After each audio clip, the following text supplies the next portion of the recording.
Can't be the only one that's so happy that this year is over. We're coming to an end. Can it get much worse than the last 2 days? Probably. Today I am here with a video all about the books that I read this year. I didn't start reading again this year until late October. And even then I've only read 7 books since. So instead of doing what I read for October, November, and December, I just thought that I would talk about it in one video. So the first book that I read in 2017, which I finished in late October, is The Sun Is Also a Star by Nicola Yoon. So the story follows 2 late teens, Natasha and Daniel. And Natasha is a immigrant from Jamaica who came over when she was younger, and then Daniel, his parents came from South Korea, which would make him first generation of immigrant parents. So really cool because they're very similar but also very different in the aspect that he was born and raised in America, whereas she came over when she was like 7.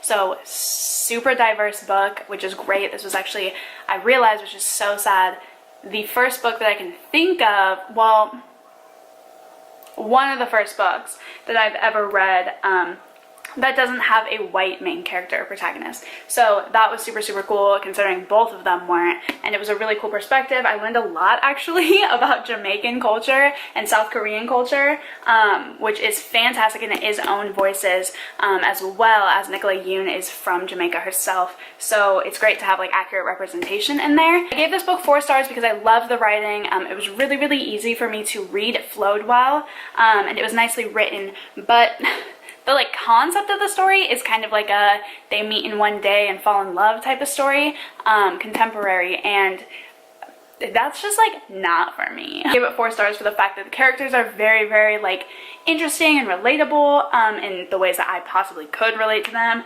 and in the ways that I couldn't relate to them, it was amazing to learn. I also really thought that the way this book was written was very unique. Sorry if you can see, by the way, my ring light, but I need to see myself, so there's nothing that I can do about my glasses. But I thought that the way that this book was written was very unique as well. We'll go through and you'll get, you know, Daniel's part, then you'll get Natasha's part, and then we kind of have these like little tiny pieces that are random people and kind of mini stories within that really add to the story. Overall, I thought it was a great book, and I would definitely recommend it, especially if you haven't read a book in the perspective of like anybody that's from Jamaica or South Korea, because this is actually filled with like such cool cultural references, and it really highlights like a multiracial couple as well. So I thought that was amazing, and like the struggles they face. So super cool. 4 out of 5 stars. I think I've talked about it enough. Next book I read was Be a Unicorn and Live Life on the Bright Side by Sarah Ford. I was sent this book through NetGalley for a review on Goodreads. So I did get this book sent to me for free, but that doesn't change my opinion or thoughts on it, as always. This is definitely like a coffee table book. I honestly don't really have much to say about it. It's one of those like illustrated books where it shows like, the illustrations are really cute, but it shows like a unicorn, and it's saying like how if we were to live life as like carefree and happy as he does, then we'd all be better off. Don't really have much to say. Just one of those little books. I thought it was cute, nicely written, but is what it is, I guess. Next book I read I actually also got from NetGalley, Taproot by Kesey Young. It's a graphic novel. So this book was absolutely amazing. I actually gave it 4.5 stars. I really should look on my Goodreads, but I'm pretty sure I gave it 4.5 stars. And this is about Blue, who is a ghost. He died, and he is in love with Hamal, who can see ghosts. So it's got some LGBT rep in there.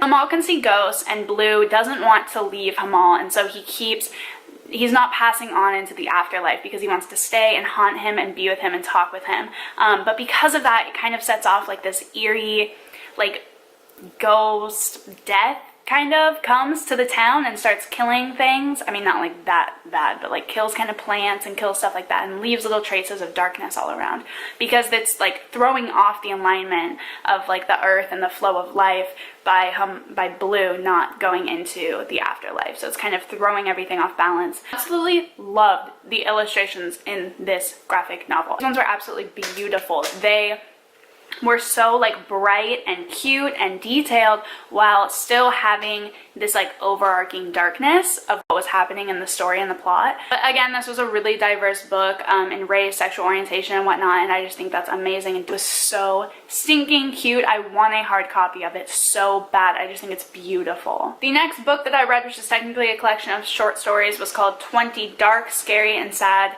Short Stories by A.A. Ray. I picked this up for free in the iBooks app. I kind of wanted something like spooky and scary to read for October. Honestly, 90% of them were terrible. Like, I'm not gonna lie, I think I gave it 1.5 stars. My little brother is sitting right there, by the way, if you can hear any other noise. A lot of them just didn't make sense. They didn't flow. I didn't think that they were good by any means, but the ones that I did like, I loved. So I either like absolutely thought they were terrible or I loved them. And there were, I would say, 3 or 4 maybe that I really liked, and I actually would love if they were turned into longer stories, because I did actually find them like a little dark and mysterious and creepy and whatnot. Then I was disappointed by this one. I read Depression and Other Magic Tricks by Sabrina Benham. I had watched a lot of her slam poetry, which I'm honestly not really into. I'm not like a slam poetry person, but I had seen a couple of hers on depression on YouTube. So I thought that I would pick up the book, which I got off of NetGalley. Shocking. So like, having depression myself, I found some of them relatable, but a majority of them not. And I know that like people go through depression in different ways and whatnot, but I feel like the book was so much more focused on a previous relationship than it was actual mental illness and depression. So that was kind of frustrating, because you're going into it thinking it's a book really focused on one thing, and then you kind of just get her kind of, I don't want to use the word complaining, but like just talking about like this relationship that she had. There were like 2 or 3 poems that I really was like, I felt strongly about, and I really liked, and I related to heavily with depression and anxiety, and her and I feel completely the same on a couple certain topics and stuff. But overall, I'm glad I got it for free. I'm glad I can say that I read it because it's so popular and like widely discussed, but I'm not really like a huge fan. The next book that I read is A World Without You by Beth Revis. I actually got this book through Quarterly, if you remember that unboxing. If not, I will card it somewhere up here. This book, so this story follows Beau, who's a 17-year-old who goes to Berkshire Academy, which is a school for teenage kids who have mental illnesses. And we later find out that Beau, I believe, has paranoia, psychosis, and schizophrenia, I think, if I remember correctly. It's been a while, but definitely has like a disconnect from reality. He thinks that he can time travel by using these strings, which explains the cover. So he like pulls up this time stream, as he calls it, and the strings all go to different places, and if he like pulls onto one, he can time travel. He falls in love or is dating. I don't think it actually ever fully says. I think they were dating because I think they kissed, but honestly, quite a few things left out of this book. But he was dating this girl named Sophia, who also went to Berkshire Academy, and she was there for depression, and she ends up committing suicide, and Beau thinks that she is stuck in like a different time. Like, he thinks he got her stuck in like time travel, like while time traveling, and he won't accept the fact that she committed suicide. As for accurate representation, I'm pretty sure that the author's brother suffers from, I think, psychosis as well. It's some sort of similar mental illness. So as for accurate representation, I don't personally know anybody with those disorders, so I can't speak on if it's good or not, but I imagine that it is, just because she's very familiar, I know, with it. But I would double check that if that's something super important to you. Our book, Beau's trying to figure out how to get Sophia back because he thinks that she's stuck in a different time. We also get about a third, maybe a fourth of the book, we get the perspective of his sister Phoebe, which is how right away we instantly know that Beau has a mental illness. I kind of, in my review, I wrote that I kind of thought it would have been cool if we didn't know if he did or not, because he kind of has this whole conspiracy about why he's at that school, and he thinks it's for people with powers, like certain powers, and it's very interesting, to be honest. But I kind of wish we as readers also thought that. And at the beginning you kind of do, you're not quite sure what's real or not, but then we get the perspective of Phoebe, his sister, who lets us know that he does indeed have a mental illness, and he's at that school that's for kids with mental illnesses, trying to get better. And she had just kept the book fully us being in Beau's perspective and also not knowing, because that's how hard it is for people with mental illness, especially when it's a mental illness that deals with reality. It's difficult, and I kind of wish that she had put the reader in that perspective too, so that we didn't know what was real or not, which I feel like would have been much more emotional of a read. There's obviously some minor characters. We meet a lot of the kids that he goes to school with, but we don't really learn a lot about them, and I wish that we had. A lot of the book is spent in his time stream thing. Like a lot, I would say good portion of the book is Beau going through talking about the strings and stuff, and I feel like I wish we had just gone through that maybe 1 or 2 times so that we could really get it in our head what it's like. But after about the 30th time, it's just a little too much, so I was definitely over it, to be honest, and I wish that the time had been spent either developing the characters, the secondary characters better, or just developing overall the story a bit more and making it a little more interesting, because really not a lot happens. I just didn't connect personally with any of the characters. I think I'm actually unhauling this book. And the last book that I read besides my current read for 2017 was The Hazelwood by Melissa Albert.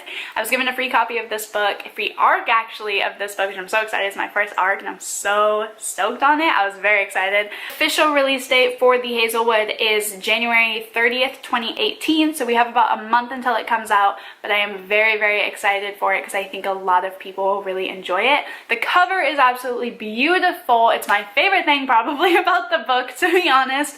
Yeah, and I just think a lot of people will enjoy it, and I'm so grateful that I was able to get my hands on an arc of this and read it before it comes out, because I liked it. Hazelwood is about a teenager named Alice who, her mother and her have kind of lived like nomads. Like they kind of just go around, they kind of go where they can, they're always on the go, on the move, because her mom said that they were chasing like a dark thing, or they always had bad luck, is like what her mom said.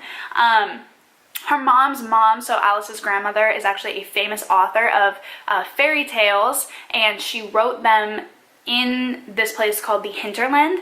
And Alice had no connection with her grandmother because her mother didn't want her to. She said that she was like crazy, and she just like, it was a world that she didn't want her to be from. Of course, as natural human beings, that caused Alice to obviously have a huge interest in her grandmother as a young child and her stories, but she could never really get her hands on the book, like the actual like tales from the Hinterland book, because it was just like this story that was like almost impossible to find, and it was like a super like rare book. So then as a teenager, Alice obviously kind of stopped having like as big of an interest, and then one day they get a letter saying that her grandmother died, and then her mother goes missing mysteriously and creepily, honestly. So then Alice kind of has to go on this huge journey, not kind of, she does go on this huge journey of trying to find her mom, make sure she's okay. She ends up getting wrapped in the world of the Hinterland, and she ends up going to the Hazelwood, which is the her grandmother's estate. I don't really want to give anything else away because it's kind of mysterious and creepy, and I don't really want to ruin the suspense of anything if you guys choose to like pick it up.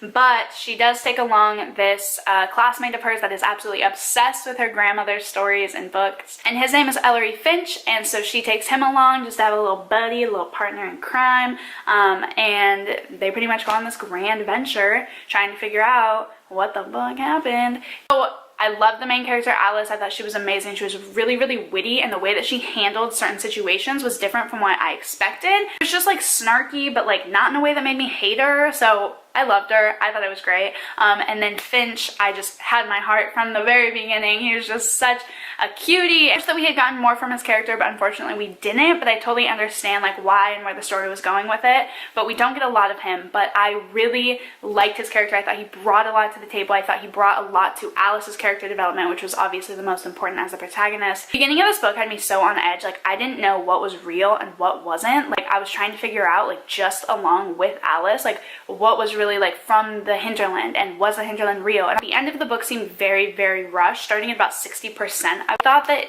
maybe like some of the stuff from the beginning could have been cut out, and then stuff from the end could have been a bit more explained and detailed. Also, I absolutely loved that in the book they talked about and like told you like a couple of the stories, like the tales from the hinterland, Alice's grandmother's books, just to make the story like more like you could understand it better. They told you some of the stories, and I just thought it was so stinking cool. Like, it was so cool that like you got to see the stories too. And I would love, I know this book is a standalone, but I thought it would be so cool if like Melissa Albert just came out with the actual like tales from the hinterland, because they were so creepy and weird and I enjoyed them so much.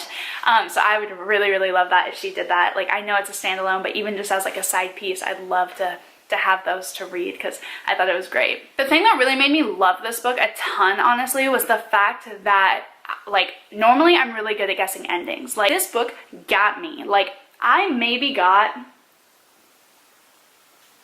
40% of the ending, like the end parts, right? So overall it was amazing, and I would highly recommend it. I'm definitely going to get my hands, if I can, on a hard copy of it when it comes out, because I just think the cover is stunning and I am so in love with this book. So I hope that you guys enjoyed this video. Be sure to like it if you did, and leave me a comment letting me know what your favorite book of 2017 was. Mine would probably be The Hazelwood, I think, was my all-time favorite. And subscribe if you haven't already, and check the bell to be notified whenever I upload, because apparently there's been some issues with that and whatnot. And I hope that you guys have a great day and a good new year.